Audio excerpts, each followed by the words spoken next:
Болашақ жарым әдемі махаббат хикаясын тыңдай отырыңыздар. Айналама қарасам, әртүрлі тағдырлар, әртүрлі сезімдер мен құштарлықтар, барлығы әйтеуір бір жандардың басынан өтуде. Біреуі қуаныштан бас айналып жүрсе, біреуі сол сезімменен қиналып жүр. Ал енді біреулер тіпті сүйгені үшін өкінеді. Жер бетінде қанша жан болса, соншама тағдыр, соншама махаббат хикаясы бір-бірлеріне еш ұқсамайды. Міне, өмір сонысымен қызық қой. Енді өзім куә болып жүрген осындай тамашада сұлу сезім жайлы, көркем махаббат хикаясы жайлы айтайын дедім. Сарғайған сары күзде басталған, көктемде көтерген жас сезім, сол бір күзді мәңгі жүректе де, санада да қалдырды. Олар үшін бұл сарғайған сары күз емес, сезім шашқан алтын күз болды. Және солай болып қала бермек. Боз балалық сылқым мінезіне салынған боз бала жастықтың алып ұшып, қызығушылық сезімменен өзінен бір курс төменде оқитын қызбен жастардың қазіргі кездегі жедел жәрдемі агент арқылы сөйлесіп жүреді. Және оған сол агент атты хабаршымен сөз айтады. Бірақ сол кезде бұл жас жігіттің сол сөз айтқан қызының қасында жатақханада өзінің жүрегінің жартысы отырғанын білмегенде еді. Бұл күздің бастапқы айлар еді. Бірақ бұл агент арқылы жеткен махаббат ойындары ойын ретінде жалғасын таба берді. Осындай күндердің бірінде Дәуренге бір қыздан авторизация келеді. Қабылдайды, танысады. Есімі Жаныл. Өзі агент арқылы сөз айтқан қызбен бір бөлмеде тұратын құрбысы. Қабылдады, агент арқылы әңгіме басталды. Жаныл: сәлем, қалайсың? Жақсы, өзің? Жақсы. Сен менің ағам екенсің ғой? Қалай? Руымыз бір. Міне осылайша аға деп басталған әңгіменің соны ұлы сезімге ұласарын бұл сәтте екеуі де білмеген еді. Осылайша күндер өте берді. Олар агент арқылы сөйлесіп жүрді. Алайда университетте бір-бірлерімен амандаспайтын, сөйлеспейтін, тек агентте Жаныл: бүгін мен сені университеттен көрдім дейтін, бірақ қасына келіп амандасқан емес. Қарапайым күндердің бірінде Дәурен кітапханаға сабаққа дайындалуға келіп отырады. Біраз уақыттан кейін кітапхана есігі ашылып, құрбысымен Жаныл кіреді. Олар ештеңеге мән берместен кітапханашы апайға барып, оқырман билеттерін өткізіп, өздеріне керек кітаптың қай жерде тұрғанын сұрайды. Кітапханашы Дәурен жақтағы кітап сөресін нұсқайды. Жаныл Дәуреннің тура алдынан өтіп, оның жанындағы кітап сөресінен бір кітапты алады да арт жаққа келіп отырады. Бұл сәтте қыздың әр қимылын қалт жібермей қарап отырған Дәурен қыз жанынан өткенде сөз таппай, тіпті амандаса да алмады. Тек жүрісі жеңіл, сүйкімді ақсары қыздың қылықтарына тамсанып, арт жағына қайта-қайта қарап қояды. Ал кеш бата жастардың агент атты сырласуда кездесу.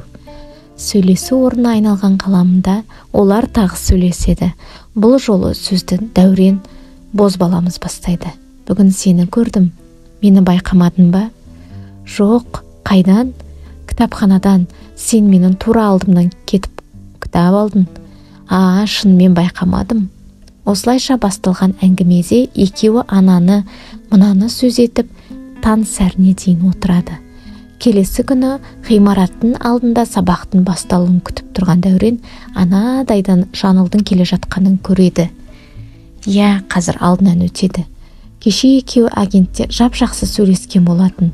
Амандасам екен деп тұрғанда Дәуреннің қасынан өтіп бара жатып қыз: сәлем ағатай деп көзінің астымен ғана қарап, жымиып, еш кідірместен өтіп кете барды. Сол сәтте Дәуреннің жүрегіне бір тікен қадалғандай, қыздың сәлем ағатай деген сөзі оны есеңгіретіп тастағандай болды. Ақырын ғана сәлем деді ол да. Міне осылайша таныстық басталып, екеуі енді тек агентте ғана емес, сабақтан соң саябақта ағалы қарындас ретінде кездесіп, әңгімелері жарасып жүрді. Бірақ бұл кезде жігіттің ойы тек қарындас емес еді. Оның жүрегінде қызға деген ағалық ғана емес, ғашықтық сезімі оянды. Бір күні бозбала бойжеткенге «Мен сені сүйемін» деген сөзді сұрақ белгілерімен жазып хабарлама жібереді. Бұлай жұмбақ боп келген хатты қыз түсінбей құрбыларына көрсетеді. Құрбылары да бұл жұмбақты шеше алмай біраз тұрған соң ішіндегі бір пысық қыз бұл «Мен сені сүйемін» деген сөз деп жұмбақты шешеді. Бірақ бұған Жаңыл сенбейді.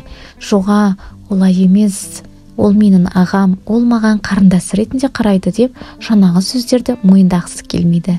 Бірақ бір жағынан шынымен жауабы солай болса екен деген бір шым-шым сезім оянады. Осылайша күндер өте береді. Күздің қоңыр кештерінің бірінде Дәурен Жаңылды әдетінше саябаққа шақырады. Қыз келеді. Екеуі қатар біраз отырады. Бұл кездесуге жігіт әбден дайындалған еді. Қызға сөз саламын деп. Бірақ мұндайда тіл құрғыр сөз таба алмай қала ма, жүрек шіркін бағынбай атша тулай ма, әйтеуір сезімін сөзбен жеткізбей қасында отырған қызға тағы да сұрақ белгімен «Мен сені сүйемін» деген хабарлама жібереді.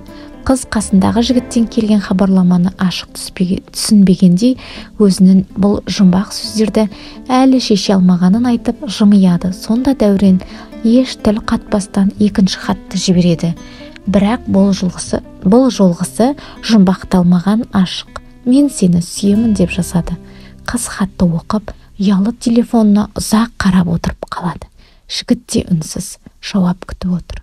Ұзақ үнсіздіктен кейін еш жауап болмаған соң жігіт орнынан тұрып, «Сірә бұл сенің жоқ дегенін». «Жақсы, онда олай болса мен кеттім» деп орнынан тұра барып еді. Қыз орнынан лезде тұрып жігітті құшақтайды. Осыны күткенде жігіт нәзік қана кішкентай сары қызды өз құшағына алады. Сол сәтте біз сендердің махаббаттарына куәміз дегендей күздің суық жаңбыры жауып кетеді.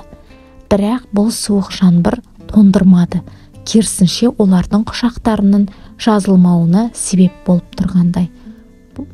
Бұл жауын да солардың көрінісі еді және тондыра алмасты еді. Себебі оларды жылытып тұрған сезім бұл суық жауыннан да құдіретті, ыстық еді. Қос жүректің бір болып соғуы осылай бастау алды.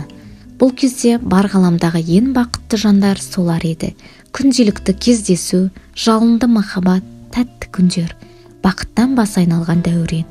Бірақ қыздың жүрегіне бір нәрсе тыным бермейтіндей, өз сезіміне күмәнді сияқты ма, әлде өзін біреулердің алдында кінәлі сезінетіндей ме, әлде бойын кернеген бір сенімсіздік бар ма, белгісіз. Ол бұл сезімнен, бұл махаббаттан бас тартқысы келді. Сөйтіп арада бірнеше күннен кейін кезекті кездесуінде қыз «Осы жерден тоқтатайын, ары қарай жалғастырмай-ақ қояйық, жүрмейік» деп өз ойын жеткізеді.